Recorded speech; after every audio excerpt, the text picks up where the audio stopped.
మహిళల్లో vaginal infections అన్నది సర్వసాధారణం అయిపోయింది. ప్రత్యేకించి వైట్ డిశ్చార్జ్ అవ్వడము, ఇరిటేషన్ కలగడము, పాస్కి వెళ్ళేటప్పుడు మంటగా ఉండడము, ఇవన్నీ సర్వసాధారణం అయిపోయింది. ఇలా రావటానికి గల కొన్ని కారణాలు మీరు గమనించినట్లయితే, ఫస్ట్ వచ్చేసి ఆడవాళ్ళు ఏం చేస్తారంటే, ఏదైనా ఇరిటేషన్ వచ్చినా, ఏదైనా ఇచ్చింగ్ వచ్చినా, వైట్ డిశ్చార్జ్ అవుతూ ఉన్నా కానీ కంప్లీట్గా వాటర్తో క్లీన్ చేయడానికి ట్రై చేస్తారు. అసలు వాటర్తో వెజైనాని క్లీన్ చేయడం కరెక్ట్ కాదు. అంటే కొంతమంది మనం ఈ పాయింట్ చెప్తే, వీడెవడరా బాబు వాటర్తో క్లీన్ చేయకూడదని చెప్పేసి అంటున్నారని చెప్పి కామెంట్స్ చేస్తారు. కానీ సైంటిఫిక్గా ప్రూవ్ అయింది ఏంటంటే, వాటర్తో పదే పదే వెజైనాని డీప్గా క్లీన్ చేసుకుంటూ ఉంటే ఇన్ఫెక్షన్స్ వస్తాయనేసి సైంటిఫిక్గా ప్రూవ్ అయింది. రీజన్ చెప్తాను.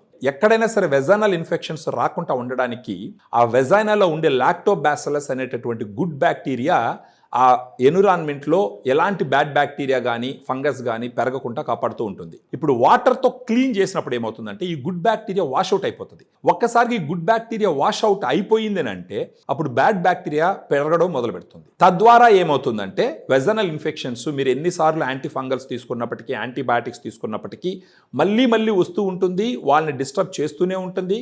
వాళ్ళు వర్క్లో ఫోకస్ చేయలేరు, ఇంట్లో ఉన్నా కానీ ఇరిటేటింగ్గా ఉంటారు. ఇంకొకటి వచ్చేసి మహిళలు సాధారణంగా ఆలోచించేది ఏంటంటే, వెజైనల్ ఇన్ఫెక్షన్స్ అన్నది సర్వసాధారణము, అది వస్తూ ఉంటుంది, దాని గురించి పెద్దగా వరీ కావాల్సిన అవసరం లేదు అన్న ఒక అపోహ ఉంటుంది. ఇది అబ్సల్యూట్లీ రాంగ్. వెజైనల్ ఇన్ఫెక్షన్ వచ్చిందంటే కంపల్సరీ ఫస్ట్ దాని గురించి కేర్ తీసుకోవాల్సిన అవసరం ఎంతన్నా ఉంది. ఈ వెజైనల్ ఇన్ఫెక్షన్స్ ఉండడం వల్ల ప్రెగ్నెన్సీ అవ్వడం తగ్గిపోతుంది. అదీ కాకుండా కొన్ని క్యాన్సర్స్ వచ్చేదానికి అవకాశం ఉంటుంది. ఈ వెజైనల్ ఇన్ఫెక్షన్స్ ఉండడం వల్ల దాంపత్య జీవితం కూడా సుఖంగా జరగదు. సో వీటన్నిటికీ గల మరికొన్ని కారణాలు మీరు చూసినారంటే, వెజైనల్ వాషెస్ కూడా విరివిగా వాడుతూ ఉంటారు. ఈ వెజైనల్ వాషెస్ వాడడం వల్ల కూడా ఈ వెజైనల్ ఇన్ఫెక్షన్స్ వస్తూ ఉంటాయి. ఇలాంటిని అరికట్టడానికి మీరు ఖచ్చితంగా గుర్తుపెట్టుకోవాల్సిన విషయం ఏంటంటే, వెజైనల్ ప్రోబయాటిక్స్. ఈ వెజైనల్ ప్రోబయాటిక్స్ అన్నప్పుడు కూడా ఏవంటే అవి తీసుకొని వాడకూడదు, అవి అంత సమర్థవంతంగా పనిచేయవు. ఇప్పుడు దాని గురించి మాట్లాడాల్సి వస్తే, మన దగ్గర యుఎస్ నుంచి ఇంపోర్ట్ చేసినటువంటి సైంటిఫిక్గా ప్రూవ్ అయినటువంటి క్లినికల్ ట్రయల్స్లో వాటి యొక్క సేఫ్టీ ఎఫికసీ వెల్గా ఎస్టాబ్లిష్ చేసినటువంటి ఒక ప్రోడక్ట్ ఉంది. దాని పేరు ఫెమిడిలైట్. ఈ ఫెమిడిలైట్లో 2 గుడ్ బ్యాక్టీరియా ఉన్నాయి. Lactobacillus rhamnosus HN001, lactobacillus acidophilus LA14 అని.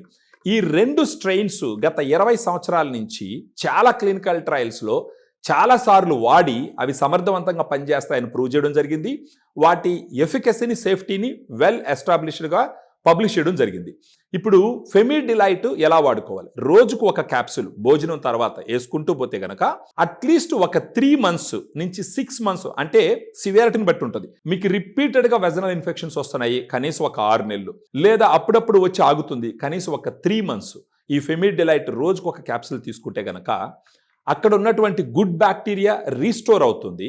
అప్పుడు బ్యాడ్ బ్యాక్టీరియాని కంట్రోల్ చేస్తుంది. ఫెమిడిలైట్ ఏ విధంగా వెజైనాలో పోయి పనిచేస్తుందని అంటే, ఫస్ట్ ఈ ఫెమిడిలైట్లో ఉన్నటువంటి 2 గుడ్ బ్యాక్టీరియా గ్లైకోజన్ అని చెప్పేసి ఒక షుగర్ ఉంటుంది వెజైనాలో. ఆ గ్లైకోజన్ని లాక్టిక్ యాసిడ్గా కన్వర్ట్ చేస్తుంది. వన్స్ లాక్టిక్ యాసిడ్గా కన్వర్ట్ చేస్తే ఆ వెజైనాలో ఉన్నటువంటి pH కండిషను 3.5 నుంచి 4.5 మధ్య మెయింటైన్ చేయబడుతుంది. ఈ 3.5 నుంచి 4.5 మధ్య వెజైనాలో ఉండేటువంటి యాసిడ్ ఎన్విరాన్మెంట్ ఉంటే, pH ఉంటే, ఆ pH కండిషన్లో బ్యాడ్ బ్యాక్టీరియా గ్రో అవ్వదు.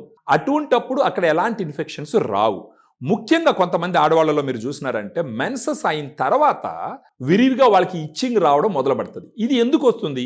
మెన్సెస్ అయినప్పుడు బ్లడ్ ఫ్లో ఉంటుంది. ఈ బ్లడ్ pH మీరు చూసినారంటే 7 కన్నా పైన ఉంటుంది. 7 కన్నా పైన అంటే అది వచ్చేసి ఆల్కలైన్ బేస్. ఆల్కలైన్ అంటే క్షారం అంటారు తెలుగులో. ఈ ఆల్కలైన్ ఎన్విరాన్మెంట్లో బ్యాడ్ బ్యాక్టీరియా కానీ ఫంగస్ కానీ గ్రో అవ్వడానికి చాలా అనుకూలంగా ఉంటుంది ఆ వాతావరణం.